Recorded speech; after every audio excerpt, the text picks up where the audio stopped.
Working as a financial advisor over the last 5 years have allowed me to meet different kind of people, and I'm talking about different levels of money. I have met wealthy people, very, very wealthy. I have met people I can call rich.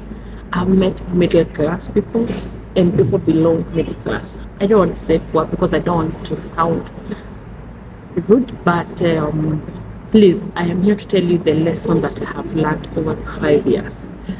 This is lesson that I've learned from interacting with different kind of people. I've learned like that wealthy people do not work for money. Money works for them. Middle class people and poor people work for money. I know this one sounds very harsh, especially when I say poor, but it sounds harsh to me too. This is a lesson I have to take or leave it, me personally, right? Poor people and middle class people believe that if they get a salary increment, their problems will be solved. Well, that is not the case because, of course, high rise, high taxes. But if you can allow a little bit of your money work for you, that brings all the difference. Do you get my point? I hope you get something out of that. That poor people work for money all their lives, but wealthy people allow money work for them. You not wake up today and allow money work for you and become wealthy tomorrow. It is a process, but the lesson remains and the fact remains. It's like saying you can never reinvent the wheel. Wheel inaenda clockwise, the clock goes clockwise. You can never reinvent it.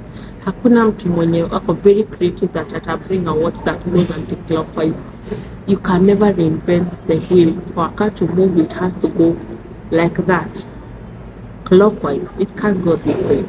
So allow money work for you. If you don't want to remain middle class forever, you don't want to remain poor forever. I can also see that take effect also in my life. I can call myself middle class at the moment, but I'm not struggling with things I used to struggle with when I was 21. I'm not saying I am there yet because clearly I'm in the middle class, but having allowed my money to work for me, a percentage of my income, 20% of my income, to work for me over the last 5 years, has separated me with my age mate, clearly. But that does not excite me. What excites me is that in the next maybe 5 years, this separation, or in the next 5 years,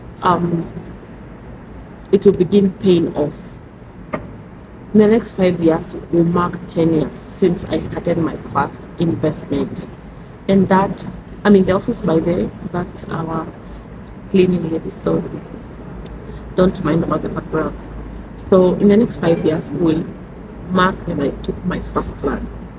And when I receive my payout, that money, even if it's not so much, even if it's a 6-figure, but it's not a lot of money, it's not 1 million, but it will separate me because that will not be a loan. It's not money I'm expected to pay somewhere later.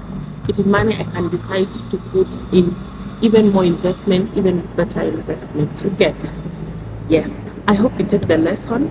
I know sometimes communication can be a bit hard, but I'm trying to communicate something and I hope you get it. Allow a little bit of your money work for you. You might not realize the difference now, but it will show in future. But at the moment when I have not yet received my first payout, it gives me a lot of satisfaction to know that, hey, from 2019, I know I've been spending my money, some I can't account for it. Maybe I've been spending not in the best ways possible, but I can account for this money that I've been saving. And that alone gives me a lot of satisfaction. Have a lovely day. I hope you now begin to allow something work for you. a little bit of your money, not everything. Yes, and let's meet at the top. Thank you.